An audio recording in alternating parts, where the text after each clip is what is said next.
Viva, boa noite, bem-vindo à edição de segunda-feira do seu jornal principal. Confira os destaques.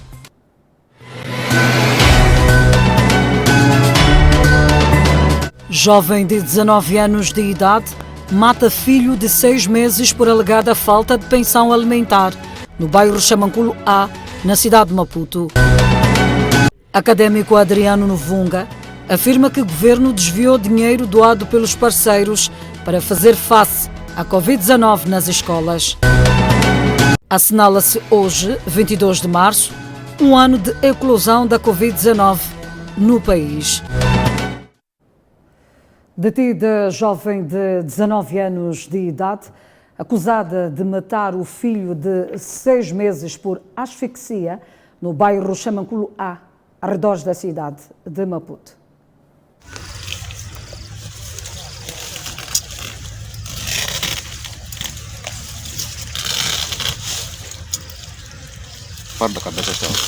Uma jovem que engravidou de um enquanto residia com o outro no bairro Xamanculo A até o último sábado, a quando da sua detenção. Esta asfixia ocorre quando esta mesma cidadã embrulha o seu filho numa capelana, posteriormente coloca num saco plástico, ainda em vida, e depois atira, portanto, num terreno baldio aqui próximo ao terminal de transportes da Junta. Quando tomamos conhecimento deste fato, passado, portanto, sensivelmente uma semana, nós fomos até o local e identificamos este corpo já em estado avançado de decomposição, e passos subsequentes são os que já vêm acontecendo, que é a detenção, depois encaminhamento às outras instituições da Administração de Justiça. Foi o namorado que denunciou o crime ocorrido na última segunda-feira neste terreno baldio, nas imediações da residência. E a jovem contou que matou o recém-nascido porque o ex-marido de 21 anos não dava pensão alimentar. Levei bebê, meti na capulana, meti no plástico, depois fui deixar lá naquele campo perto da minha casa. Estava a dormir, estava zangado com a família do pai. Por quê? Porque não me ajudavam em nada. Minha família me ajudava, mas minha mãe não trabalha, mas ela me ajudava de onde conseguia. Não queria gravidez, eu pensei que ele talvez iria me ajudar. Mas desde o momento que ele depois foi levar outra mulher, ele esqueceu-se que tinha filho. Ele nunca se importava. Mas o ex-marido diz que as alegações da jovem não constituem a verdade. Ela enterrou o bebê vivo com descartável, ele meteu no plástico, lá amarrou, ele enterrou vivo. Não sei o que ela fez isso aí porque sim, dava. Eu ajudava ela, eu falava com ela sempre. Desde que ela fez isso aí, ela não me ligou mais. O porta-voz da PRM na cidade de Maputo, Leonel Mochina, afirma que este é um crime complexo. Mas neste caso em concreto, por asfixia, de alguém que de forma premeditada coloca o seu filho num saco plástico, é um caso inédito, nós não temos registro, portanto, desses fatos. O que sucede várias vezes são indivíduos usam alguns outros modos de abandono de recém-nascidos, ou em portas ou em contentores, que é também uma forma de tirar a vida de infantes. A polícia prossegue com as investigações para apurar a veracidade dos fatos e o corpo do recém-nascido, em estado avançado de decomposição, foi depositado na morgue do Hospital Central de Maputo. Enquanto isso, o menor de 8 anos de idade morre após cair em um tanque destinado à piscicultura no bairro de Xinonanquila, no município de Boane. Esta menor, que se encontrava com a filhada quando tudo aconteceu, no passado sábado, no bairro Xinonanquila, conta como tudo aconteceu. Eu estava aí para casa, logo eu olhei para trás, Gracinha já não está a vir. Eu fui ver lá, entrei dentro da água, ela caiu. Eu escorreguei dentro da água, entrei, fui embaixo com ela, saí sozinha. Eu encontrei um ferro, peguei, a água me puxou. Eu disse, Gracinha faz neneca, e Gracinha faz me mordeu. Versão esta contestada pela família da Graça Izeré, que exige esclarecimento sobre as reais causas da morte da menor de 8 anos de idade. A menina, quando fala, está a falar coisas que a mãe está a dizer para falar. Por que não deixa aquela criança dizer o que aconteceu de verdade? Para menos eu saber minha filha morreu por cá, de brincar mal, isso só. Temporou, ele mandou entrar, ele correu. Esse menino aí passou com alguém estava na machamba aí perto, não lhe disse nada. Do que chorar, dizer que minha amiga estará na água para essa pessoa tentar socorrer. Há uma coisa que nós não estamos a acreditar. Porque queremos saber se estavam lá todos ou escorregou aquela menina ou qualquer coisa. Inconsolável, esta vizinha mostra-se indignada com o desumanismo da proprietária do tanque de água, onde a menor morreu afogada. Será que aquela senhora com o marido fizeram aquela cova para acabar em criança? Por que não aproxima da família? É uma mãe, ela também devia aproximar, sentar, estar aqui conosco, sentar aqui ver, dizer, mãe, eu também estou a sentir aquilo que você está sentindo. Mas aquela senhora aqui não entrou desde sábado. E exige justiça a quem dê direito. Alguma coisa aqui. E nós estamos a pedir justiça. Que aquela criança ali, que fala a verdade. Nós não havemos de fazer voltar a nossa filha, não havemos, mas queremos justiça aqui. De lembrar que a menor vai a enterrar na próxima quarta-feira. E os moradores do bairro Xinonanquila, no município de Boane, exigem o encerramento do tanque de piscicultura para evitar mais vítimas mortais. Esta bolsa de água era um projeto de aquacultura que, infelizmente, foi-se com o proprietário. Indignados, moradores falam de um corredor de morte.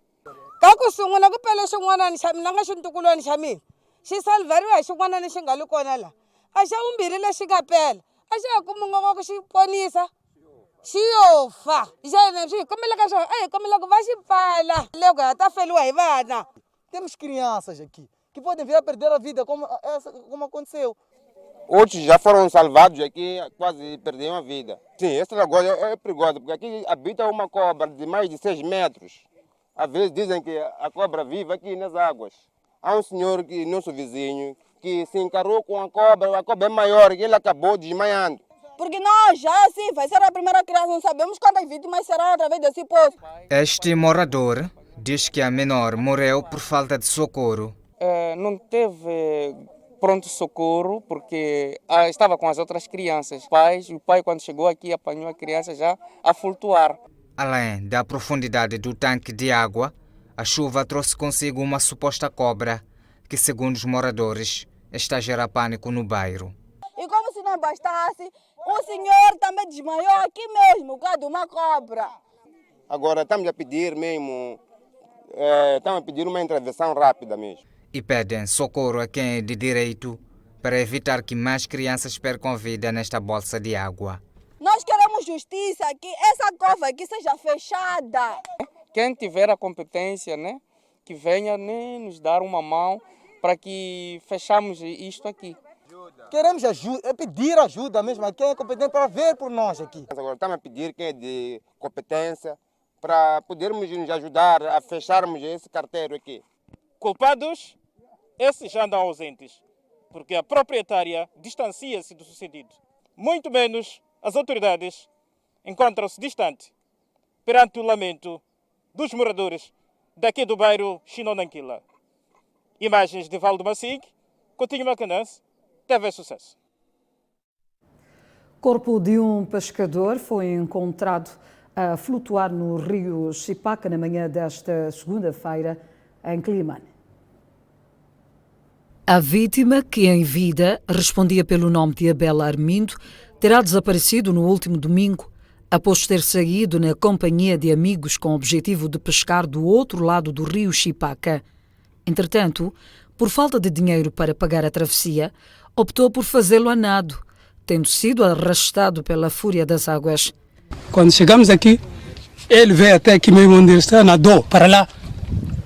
Quando chega aqui, começou a nadar, nadou. Quase para chegar ali, nós já não deixamos de controlar. Subimos para se encontrar com ele lá. Até quando chegamos lá, não estamos a encontrar ele. Mas essa toda a situação é através da ponte. Você sem dinheiro não atravessa para Ivagalane. Mesmo pedir a esses que têm canoa, dizer que eu não tenho, não te atravessam com ele. Não aceitam. Então, como ele consegue nadar, se achava que é de conseguir, não teve dinheiro para passar, tentou fazer aquilo, mas tudo é a ponte. Era um grupo mesmo de 4 pessoas. Então, ele, como é do seu hábito, disse: eu não vou conseguir passar ali por cima da ponte. Então, os outros passaram por cima da ponte até do outro lado, de Ivagalane. Já o chefe do posto administrativo urbano número 2, em Sangalveira, Álvaro Passo, mostrou-se preocupado com a situação, acrescentando que só no presente trimestre foram encontrados 4 corpos no rio Xipaca. É o 4º caso a acontecer aqui no mesmo rio. O primeiro caso deu-se na área do Maropa, onde encontramos 2 corpos. E de seguida, mês passado, encontramos também mais um corpo no mesmo rio. E este é o 4º caso num período de primeiro trimestre deste ano 2021. No momento, como autoridade, numa primeira fase, de acordo com a gravidade da situação da ponte, está acima da nossa expectativa, daquilo como o posto administrativo, mas em colaboração com o governo provincial, já tivemos a primeira auscultação para a alocação de uma embarcação para que os nossos munícipes atravessem de boas condições. A ponte metálica sobre o rio Xipaca desabou em 2019, isolando cerca de 2.000 habitantes do bairro Ivagalane. Seguimos com outras notícias. A Eletricidade de Moçambique corta a energia em 15 estabelecimentos comerciais por roubo na cidade da Beira. Foi por causa de enchentes que 15 contadores foram removidos de residências, restaurantes, farmácias e estabelecimentos comerciais esta segunda-feira na Baixa da cidade da Beira e na zona de expansão de Manganhe, no bairro do Macurungo, na cidade da Beira. Esta comerciante e proprietária deste estabelecimento comercial nega ter vindo a roubar energia, mas o seu carregador de Credilec indicava ter 2,8 kW, curiosamente para alimentar todo este eletrodoméstico. Não é isso. Eu compro energia. Eu não estava aqui quando eles apareceram. Quem estava aqui era a minha filha. Eu não aceitaria se eu pago energia. Eu estava lá, me disseram que para poder para lá levar a multa, que eles vão calcular para poder pagar. Para virem pôr esse meu contador e essa tampa que não tinha. Por causa do roubo da corrente elétrica da rede nacional, a EDM perdeu no ano passado, só na cidade da Beira, avultadas somas em dinheiro. Esse tipo de atitudes tem trazido prejuízos enormes no tocante à empresa e também afeta a qualidade do fornecimento de energia. Então é mesmo de desencorajar esses atos. Das ações que se levaram a cabo o dia de hoje, foram encontradas uma média de 15 irregularidades em estabelecimentos. Tem farmácias também que estão nas mesmas circunstâncias. Só para ter uma ideia, na área de serviço ao cliente da Beira, no ano passado tivemos perdas na ordem de 27%, quase equivalente a 68 milhões de meticais como prejuízos. O delegado daquela empresa pública, Amilcar Ilias, disse que para desencorajar estas práticas, para além de medidas administrativas, irá incorrer aos visados processos crime. Como pode ver, a fraude aqui foi encontrada num restaurante. Esta manhã apanhamos fraudes também em farmácias e algumas instituições, mesmo em residências. Então, estas são ações de desencorajar, porque esses casos vão ser encaminhados junto ao gabinete jurídico para dar seguimento ao assunto processuais em tribunais. Refere-se que nesta parcela do país, só no ano passado, 10 clientes pararam na barra da justiça. Detido técnico administrativo da saúde, acusado de burla de material informático no distrito de Jangamo, província de Inhambane. Tem 26 anos de idade, 6 dos quais como técnico administrativo no setor da saúde no distrito de Jangamo. O jovem está a contas com as autoridades policiais indiciado de prática de burla. As vítimas das suas incursões eram vendedores de computadores neste distrito. Ou seja, o indiciado levava computadores, não pagava e muito menos devolvia. Já a ver o sol atrás das grades e privado de liberdade, o jovem mostra-se arrependido e até chorou perante as câmeras. Estou a sofrer na minha vida. Eu já pensei em me enforcar, mas eu disse não, eu sou homem, vou superar. Não consigo superar meus problemas. Cada dia que passa estou a piorar. Eu já tinha meu emprego, estava na escola, desisti. Tive os primeiros problemas, retomei o meu trabalho, estava tudo a dar certo, de novo problemas, mas por que comigo? Aproveito a imprensa para pedir ajuda. Me peço ajuda, estou a sofrer na minha vida. Sempre quando minha vida está para dar certo, tudo vai abaixo, não sei por que comigo. Eu sempre ando a pedir dinheiro das pessoas, nos ajudos, depois não devolvo. O jovem técnico administrativo da saúde, suposto burlão, confessa que fez 5 vítimas no distrito de Jangamo. Entretanto, a Polícia da República de Moçambique refuta e diz que o número de pessoas burladas é muito superior do confessado. Existem mais de 10 casos de burla que foram registrados aqui a nível do distrito de Jangamo, pois esse indivíduo dirigia-se às vítimas e de lá retirava computadores, alegando que haveria de retornar o valor ou o computador. Mas este indivíduo, por ter tantas dívidas a nível do distrito, os proprietários dos valores dirigiam-se à residência desse indiciado e retiravam lá os computadores. É um indivíduo que vem já burlando muita gente, tem burlando muitos cidadãos aqui a nível do distrito de Jangamo. O processo crime contra este técnico administrativo de saúde segue trâmites legais no distrito de Jangamo. Ele vai ser julgado por crime de burla por defraudação e arrisca a uma pena de prisão que varia de 6 a 12 meses, segundo o Código Penal, em uso no país. Sociedade civil exige integração nos conselhos diretivos dos órgãos públicos para evitar interferência política na linha editorial. A Comissão dos Assuntos Sociais, do Gênero, Tecnologias e Comunicação Social da Assembleia da República reuniu-se com organizações da sociedade civil e representantes dos órgãos de comunicação social para a escutação em relação à proposta da Lei de Comunicação Social e Radiodifusão. Sobre o assunto, o representante do Instituto Eleitoral para a Democracia Sustentável em África, Ercino de Salema, entende que o instrumento deve incluir a sociedade civil. E sugerimos também que neste processo se considere a inclusão da sociedade civil na gestão dos mídias públicos, a partir de uma norma existente na Lei nº 7/2012, de 8 de fevereiro, que é a Lei de Bases de Organização e Funcionamento da Administração Pública. Já o deputado José Manteigas considera oportuno o debate sobre a proposta de lei de comunicação social e da radiodifusão. A sociedade civil, sempre que for enquadrada em vários setores, em várias áreas deste país, para o bem deste país, e isso é sempre salutar. Por isso mesmo, creio que a Assembleia da República deve ponderar sobre essa possibilidade.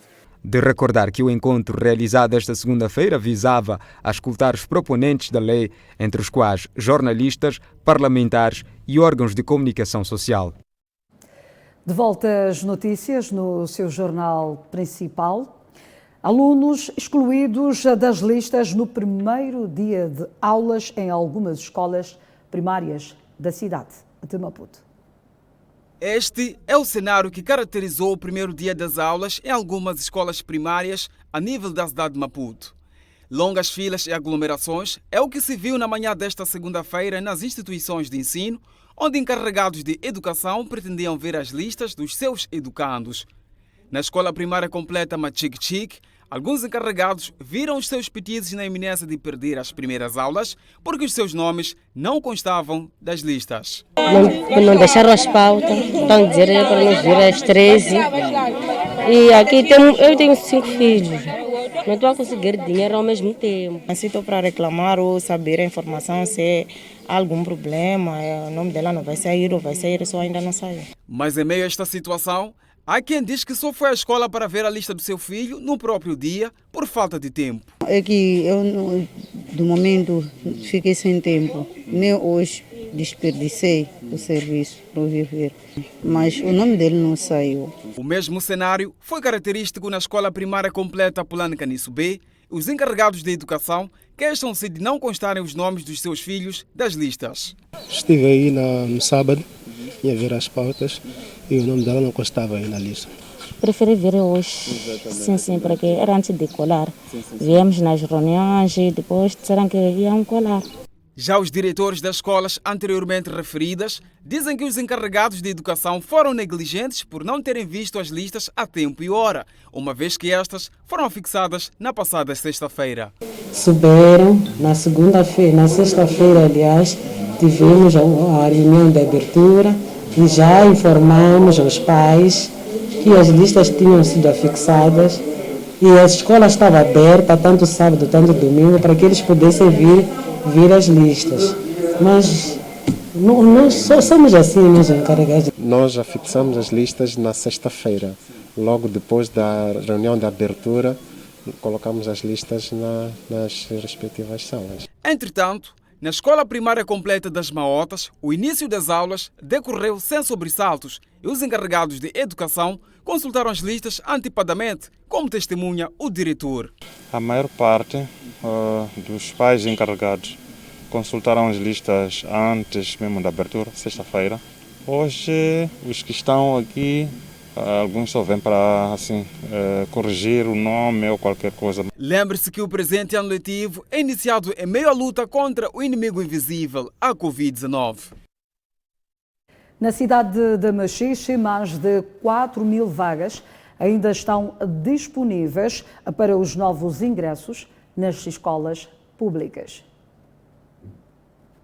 O arranque de aulas presenciais em tempos da Covid-19 na cidade de Machixe foi marcado por falta de conhecimento de turmas e o período por parte dos alunos. Fato registrado particularmente no ensino primário do primeiro grau. O setor de educação e desenvolvimento humano na Machixe atira a responsabilidade aos pais e encarregados de educação. Tivemos a situação ligada à não presença dos pais nos dias anteriores ao dia de hoje. Então, em alguns estabelecimentos de ensino, constatamos que tínhamos alguns pais cujos filhos não conheciam ainda a turma, não sabiam em que período deviam estudar, mas em termos gerais estamos satisfeitos porque de onde nós passamos, na maior parte das escolas, os alunos já estavam na sala, conheciam a sala e já tinham alguma assistência por parte dos professores. Quanto às condições de higienização dos alunos na cidade de Machixe, existem 11 escolas primárias que não têm água canalizada. Contudo, foi ativado um plano ad hoc visando garantir o precioso líquido. De facto, nem todas as escolas têm fontes próprias de água, isso é uma verdade, mas da nossa estatística, todas as escolas têm alguma fonte de água. Se não é fonte própria da escola, ou seja, se a escola não tem uma torneira que é abastecida pela rede pública, tem uma torneira que é abastecida pela fonte privada. Até esta segunda-feira, dia do início de aulas presenciais, a cidade de Machixe tinha um incumprimento de meta nas matrículas para os novos ingressos. Ou seja, Machixe ainda tem disponíveis 4.000 vagas para o presente ano letivo. Na primeira classe estávamos aos 56%. Então ainda temos 44% das vagas por fechar. Ao nível da 11ª classe, o nosso nível de cumprimento era de apenas 32%. Então temos a diferença de 68% por fechar. E ao nível da 8ª classe, o nosso nível de meta tínhamos cumprido em 79%. Então tínhamos aí uma diferença mais ou menos de 21% por fechar. Então é este cenário que nós temos ao nível das classes de ingresso neste ano. de notar que a taxa de reprovações no presente ano letivo situou-se em 64%. Portanto, foi uma verdadeira hecatombe para as classes que foram submetidas aos exames finais em tempos da pandemia da Covid-19.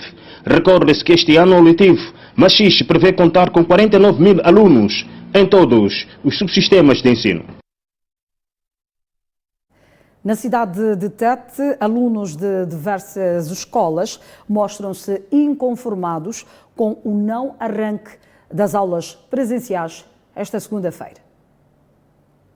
A equipa da TV Sucesso fez uma ronda em algumas escolas localizadas no centro da cidade de Tete para se inteirar a respeito do arranque das aulas presenciais em todo o subsistema de ensino e por onde passamos não haviam condições para o arranque das aulas. Entretanto, alguns alunos entrevistados pela nossa equipa de reportagem afirmam que a situação deve-se à falta de responsabilidade por parte das direções de algumas escolas. Bem, eu acho que é negligência da parte da escola, porque na verdade isso não deveria estar a acontecer. O combinado era dos alunos terem começado as aulas hoje, mas não é isso que está acontecendo. Estou a ver muitos alunos não estão a ter aulas, nem pauta sequer ainda não penduraram. Eu acho isso uma falta de responsabilidade. Dizem que podiam pôr às 12, mas ainda não puseram. Então eu tenho que esperar, ver se vai ser ou não. Nós queremos estudar, porque tem que ser cedo, nós queremos estudar. Ficamos muito tempo em casa. É muito tempo em casa, quase um ano sem estudar. Então nós queremos estudar. Eu acho que desde o ano passado eles já podiam regular tudo, já podiam escrever tudo, organizar tudo, para que as pautas saíssem mais cedo e que quando viéssemos para a escola estivesse tudo organizado, tudo bem, para começarmos a estudar. Estas alunas das maiores escolas localizadas no centro da cidade, com destaque para as escolas secundárias de Tete e Francisco Manhangue, estão na incerteza e afirmam que a morosidade pode comprometer o processo de ensino e aprendizagem. Mas um atraso pode sim, porque já atrasamos muito na escola e agora estamos a voltar para atrasar de novo, não dá. Isso vai prejudicar os alunos, porque é tempo esse que está a passar. Tendo em conta que ficaram muito tempo em casa e ficarem a prolongar mais tempo enquanto já deveriam estar a ter aulas, isso não faz sentido. Em outras escolas talvez já estão a ter aulas, mas nessa escola não, essa escola tinha que ser exemplar como principal. Por outro lado, apelam à flexibilidade das direções das escolas de modo a regularizar a situação urgentemente. Porque é diferente do ano passado. Ano passado, quando abriu as aulas, nós começamos a estudar. Agora vamos ver que é diferente com esse ano aqui. Não estamos ainda não. Outros estão a dizer que vamos iniciar na próxima semana as aulas. Então me sinto assim, porque muitos já esquecemos tudo que é da escola. Eu gostaria que sensibilizar essas pessoas que estão em frente, né, desse processo para serem mais flexíveis, para que os alunos possam ter aula o mais cedo possível. Importa realçar que até o fecho da nossa reportagem, as escolas secundárias de Tete e Francisco Manhangue não haviam sido afixadas as listas de distribuição das turmas. Com as imagens de Dalton Gandara, Augusto Dias para a TV Sucesso.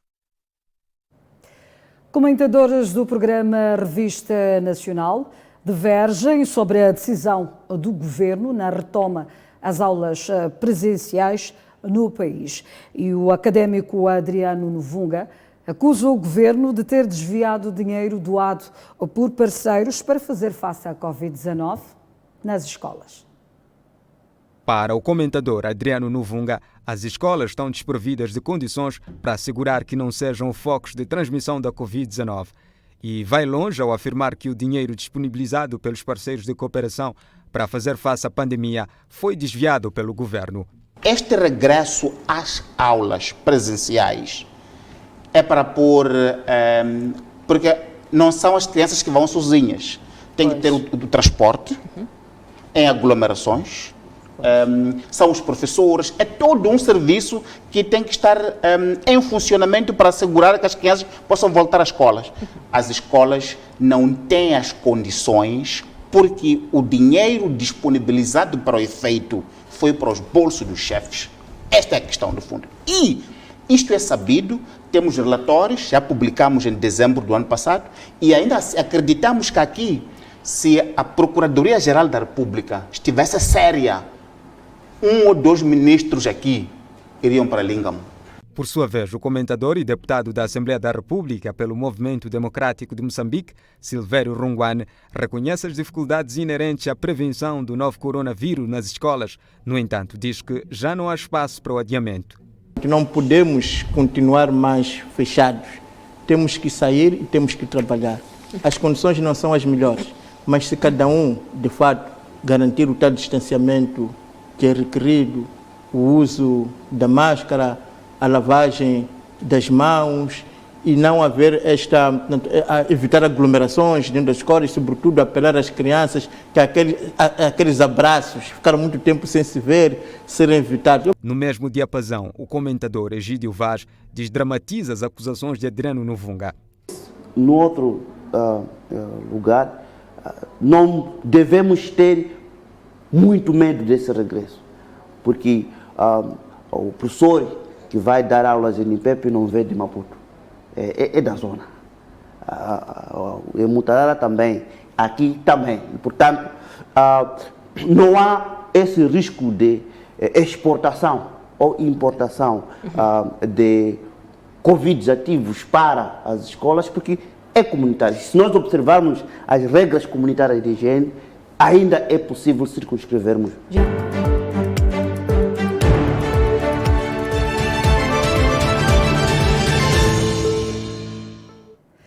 Piloto moçambicano Paulo Oliveira chegou hoje ao país, ido da Jordânia, onde participou no Campeonato Mundial todo o terreno, tendo conquistado o primeiro lugar na sua categoria. Trata-se de uma competição que decorreu entre os dias 18 e 21 do corrente mês, na qual o piloto Paulo Oliveira não deixou seus créditos em mãos alheias, elevando assim a bandeira nacional. Esforço e dedicação são apontados pelo piloto como segredo para a conquista. Estamos a participar no Campeonato do Mundo de Bajas, de todo terreno. Nós escolhemos fazer a nossa participação no Campeonato do Mundo através do Médio Oriente. Fizemos agora a Baja da Jordânia. Conseguimos na nossa classe, aquela que nós estamos a lutar, o primeiro lugar e no geral conseguimos um 6º lugar. Muito trabalho, muita dedicação, apesar de foi muito difícil a questão da logística, porque as corridas estão canceladas em maior parte dos pontos do mundo. Mesmo nesta ida à Jordânia tivemos muitos problemas, não corremos com a moto que nós estamos habituados a correr. Aliás, Oliveira diz que já está a afinar as máquinas para as próximas competições a terem lugar no Catar. Vamos agora preparar para a próxima jornada, que é já no Catar, dia 8 de abril, que vamos continuar a lutar pelo primeiro lugar para conseguirmos aumentar a nossa qualificação e depois iremos disputar a grande final, que será no Baja Porto Alegre em outubro e que quanto mais pontos levarmos podemos ambicionar a trazer algum título. E toda a sua entrega e empenho tem uma meta em vista, o Rally Dakar. Foi também um excelente treino, além da participação no Campeonato do Mundo, que nós no ano passado já nos tínhamos comprometido a fazer, é também um excelente treino para a preparação que aquilo que é o nosso grande objetivo, que é o Dakar. E as pistas são muito parecidas, tivemos ali, nestes 2 dias, um sentimento daquilo que vamos apanhar no Dakar. No seu regresso à pátria, Oliveira foi recebido no Aeroporto Internacional de Mavalade. 94 pessoas testaram positivo à Covid-19 nas últimas 24 horas. É o menor número de infecções diárias que as autoridades sanitárias notificaram desde finais de dezembro do ano passado. Nas últimas 24 horas, 898 amostras de pessoas suspeitas foram submetidas ao teste da Covid-19 e 94 revelaram-se positivas. 90 deste universo de infectados são nacionais e contraíram a doença no país. Desta vez, Nampula foi a província que registrou o maior número de infecções, com 32 casos, seguida pela cidade de Maputo, com 30 casos, correspondendo a 34% e 31,9%, respectivamente. O Ministério da Saúde destaca em comunicado desta segunda-feira que o país diagnostica pela primeira vez abaixo de 100 infecções diárias desde o dia 29 de dezembro de 2020, que houve registro de 62 casos positivos em 977 amostras suspeitas. Entretanto, O Ministério da Saúde informou esta segunda-feira que 9 pessoas foram internadas por Covid-19. Em contrapartida, 199 recuperaram da doença e 11 tiveram altas hospitalares. Não menos importante é a morte de uma pessoa moçambicana de 71 anos de idade, declarada óbito no dia 21 de março. De notar que há 12.673 pessoas com Covid-19 e 747 óbitos devido à doença. E assinala-se hoje, 22 de março, um ano após a eclosão da Covid-19 no país. Acompanhe a seguir a reportagem que ilustra ou conta o drama vivido pelas pessoas que enfrentaram a doença.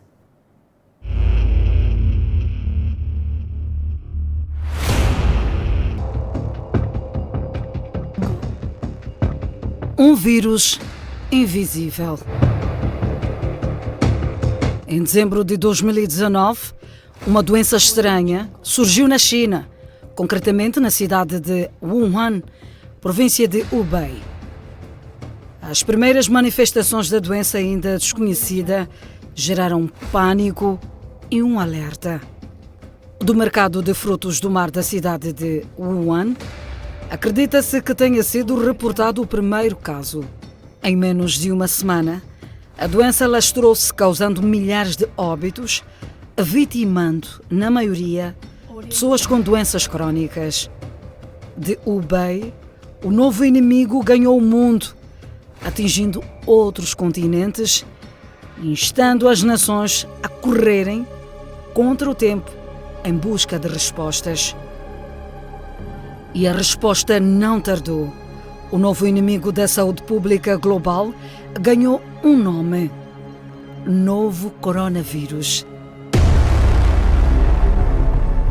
que mais tarde foi catalogado como SARS-CoV-2, ou seja, Covid-19.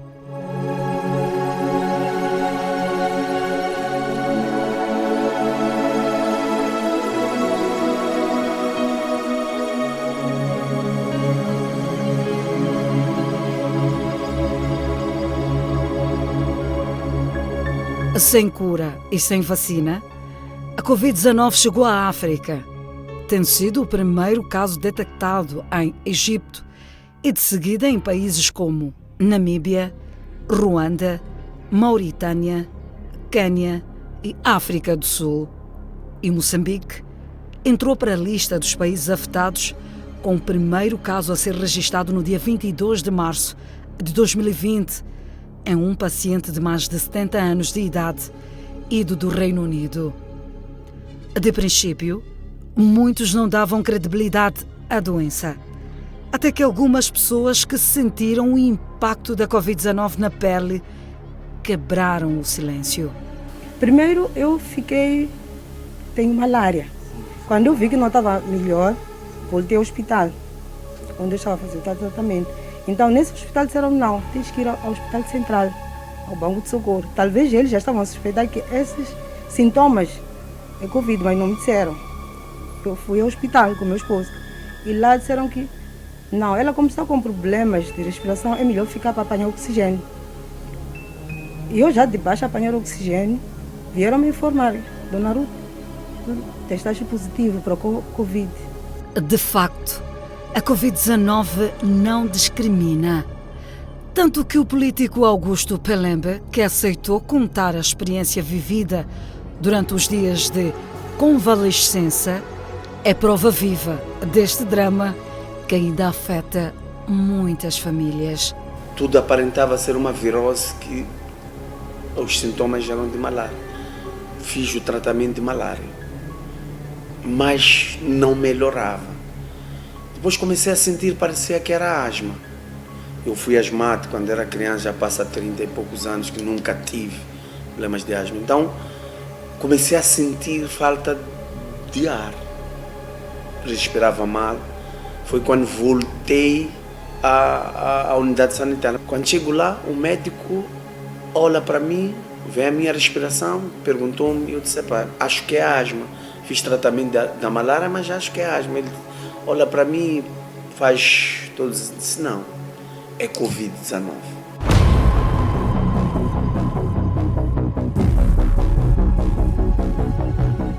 E mesmo assim, existem pessoas que ainda precisam ver para crer.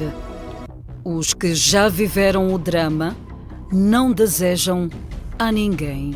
O que estou a assistir aqui, estou a passar, nem para o meu pior inimigo não desejo, porque é duro, é difícil. Para travar a doença no nosso país, o governo foi forçado a adotar algumas medidas de prevenção, entre elas o uso obrigatório das máscaras. É usar a máscara, mas como deve ser nos transportes públicos, porque eu acredito que a maior disseminação aconteceu nos transportes públicos. Aglomerados. A maior parte da transmissão, na minha opinião, sucedeu nas áreas de aglomeração e isso foi uma boa decisão, tentar afastar um pouco as pessoas, mas nunca deveria ter sido ao ponto de restringir economicamente o funcionamento da nossa sociedade. Encerramento das igrejas. Os líderes religiosos podem fazer um movimento de desinformação, podem fazer qualquer tipo de emaranhado de confusão, mas temos que perceber que no contexto em que nós estamos, temos que criar situações em que existam medidas que ajudem a resolver um problema e existam medidas que, mesmo que ajudem, temos que saber como fazer com que elas esperem para que, a nível geral, a fórmula funcione para a prevenção e para que isso sirva para manter, portanto, a saúde pública, para manter o bem-estar de todos. Encerramento das escolas. Acima de tudo, temos que manter o país a desenvolver e a condição fundamental para o desenvolvimento é a educação. Logo, não há como fechar as escolas, pelo que os assessores do presidente, nesse aspecto, tomaram uma decisão inteligente, manter as escolas abertas, ou seja, reabrir as escolas para que o processo de ensino-aprendizagem continue a desenvolver. Recolher obrigatório. A polícia trabalhou e continua a trabalhar. É certo que a nível da corporação existem funcionários ou agentes movidos por interesses pessoais ou de má fé que se aproveitam da situação para fazerem suas coisas.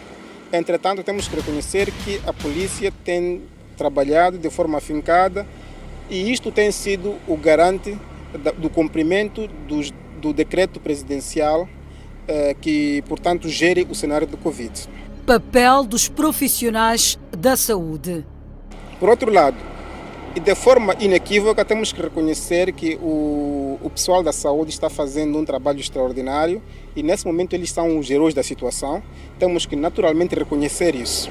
E agradecer também por termos concidadãos moçambicanos, né? Concidadãos, nossos irmãos que estão em frente dos hospitais, dos centros de saúde, das unidades sanitárias, que estão a fazer tudo por tudo para garantir que o moçambicano esteja saudável e livre do Covid.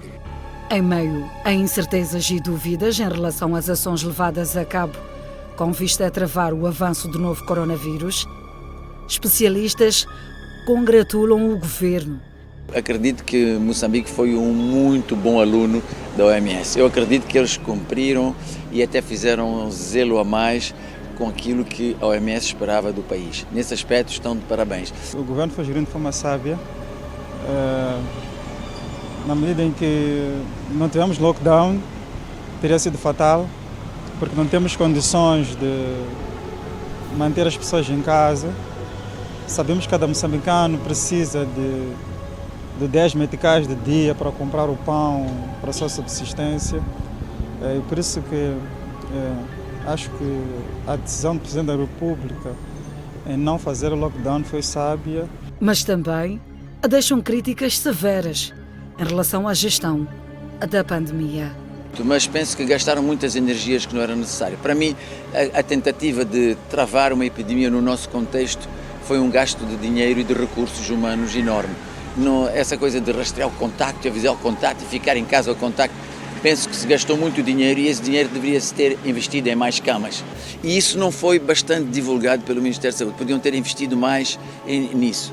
A igreja, eu acho que o governo devia abrir as igrejas, assim como está a disponibilizar a educação, que as crianças voltem à escola, devia também as igrejas retomarem. Por quê? porque lá é onde que nós vamos pedir a Deus que nos ouça mesmo de verdade. O que eu acho que existiu é a acepção. Temos a igreja que está sendo marginalizada, não é? As crianças vão à escola, mas não se pode ir para a igreja. Então há uma pergunta que se faz: será que a criança é mais responsável do que uma pessoa adulta, do que os cleros, né, os pastores, seja lá? Então sentimos que há uma marginalização da igreja. Se calhar mesmo posso fazer menção na parte do transporte, né? Porque há escassez de transporte e muita gente luta mesmo para apanhar o mesmo transporte. E quanto às igrejas, para mim acho que a medida está acertada, uma vez que eu penso o seguinte, que algumas igrejas, né, algumas pessoas que têm tido, não sei se são demônios, né, estremece e tudo mais, né, em algum momento as pessoas têm que correr, né, para pegar aquela pessoa, né, então pode ser um veículo, né, de contaminação, né, então quanto à igreja, a medida está bem acertada, né. Já o psicólogo Hélio Mudender entende que a pandemia impactou de forma negativa a vida dos cidadãos, mas os moçambicanos mostraram-se resilientes. Primeiramente, gerou-se uma situação de medo. E a situação de medo evoluiu para uma situação de pânico. O pânico é um medo excessivo, não é? E um perigo iminente deve ser enfrentado com maturidade, com responsabilidade, por questões de salvaguarda da vida. E agora estamos no nível 4, que é o nível em que nós sabemos que todo mundo está na mesma situação, as medidas vão sendo agravadas, desagravadas e a vida tem que continuar, do bem ou do mal, nós temos que sobreviver. Estamos no nível de resiliência. Então estamos, portanto, analisando do ponto de vista psicológico, a percorremos 4 níveis da doença. Resiliente, mas com impactos sociais muito graves. Agravamento da violência doméstica, a violência sexual, divórcios. Uma doença que apanhou o mundo de surpresa e mudou tudo.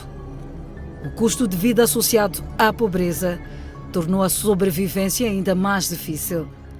Segundo o economista Luís Magasso, Moçambique teve estratégias acertadas para controlar a doença.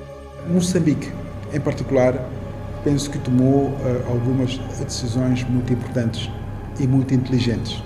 A primeira decisão que o governo tomou foi criar uma comissão científica para se aconselhar e para tomar decisões baseadas em evidências. A segunda decisão muito bem pensada do governo, muito inteligente da parte do governo, foi não fazer o lockdown, como fez a África do Sul, como fez o Zimbábue, fez um pouco a Suazilândia, e mesmo o recolher obrigatório é muito recente, em resposta a este surto, sobretudo gerado pela variante sul-africana, e abrange apenas uma cidade. Mas, portanto, o governo moçambicano foi muito inteligente em não implementar o lockdown. Com toda a paralisia que se previa, não houveram grandes alterações na forma como nós vivemos, na inflação, subida de preços, escassez de produtos. Eu me lembro que quando foi anunciado o primeiro decreto do governo, muita gente se tocou em casa muita comida. Se tocaram comida, sabão e óleos e não sei o quê, que depois tiveram que os usar, porque nunca faltou abastecimento de produtos no mercado nacional. Foi muito importante e muito inteligente, e isso talvez explique porque que a nossa economia foi a das menos prejudicadas a nível regional. Então, o recolher obrigatório causou um impacto significativo em Maputo, adicionado ao facto de que, com o fecho de fronteiras na África do Sul em dezembro, tornou mais caros os produtos em Maputo. E Maputo, sendo o grande armazém nacional, portanto, tem um impacto nacional. Portanto, estas são as grandes explicações do porquê que nós tivemos estes fenómenos dos últimos anos e o impacto macroeconómico desta pandemia. Magasso acredita que os próximos tempos os índices de pobreza extrema irão aumentar no país. Vamos crescer ainda um pouco abaixo do crescimento da população, o que significa, portanto, que nós vamos fortalecer a pobreza racional. Infelizmente, foi muito prejudicada em 2020 e será ainda mais continuada em 2021 com menor impacto, mas mesmo assim vai continuar o aumento da pobreza. E enquanto o número de internados e óbitos disparava, aumentando o drama e o medo, chega a vacina da esperança.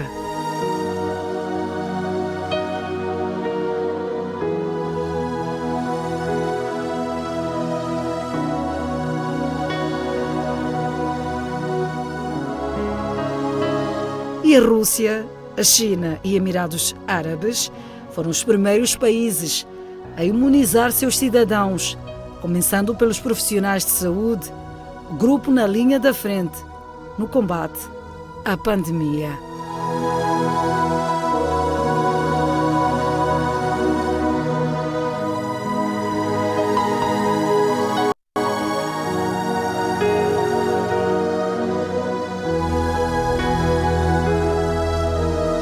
No dia 22 de fevereiro findo, Moçambique recebeu da China o primeiro lote de vacinas contra o SARS-CoV-2 e, à semelhança dos demais países beneficiários, tomou os profissionais de saúde como prioridade no processo de imunização.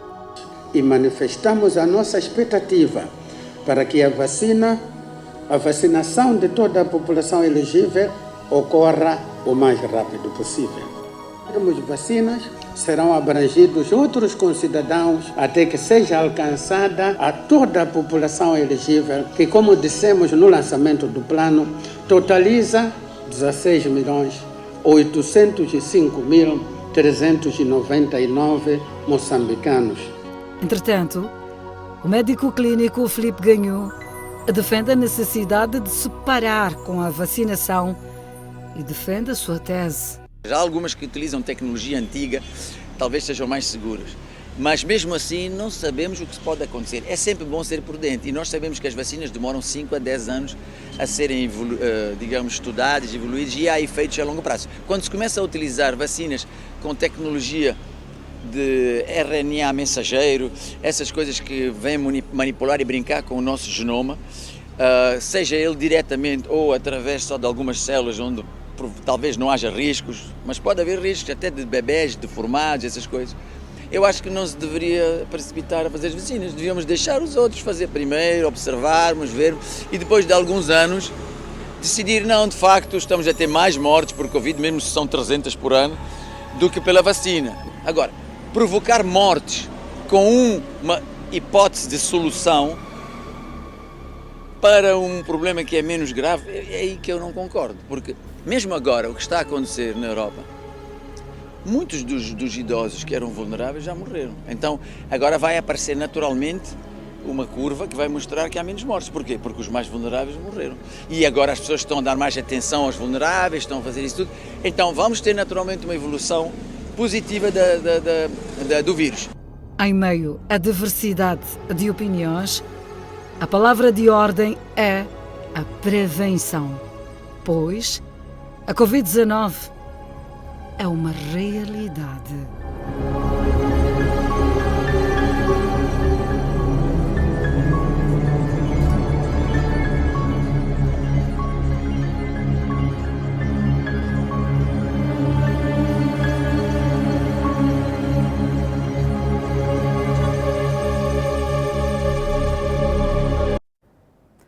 Está pautada a informação, já sabe que a palavra de ordem para a Covid-19 é a prevenção. Contamos consigo amanhã, à mesma hora. Até lá, bom descanso.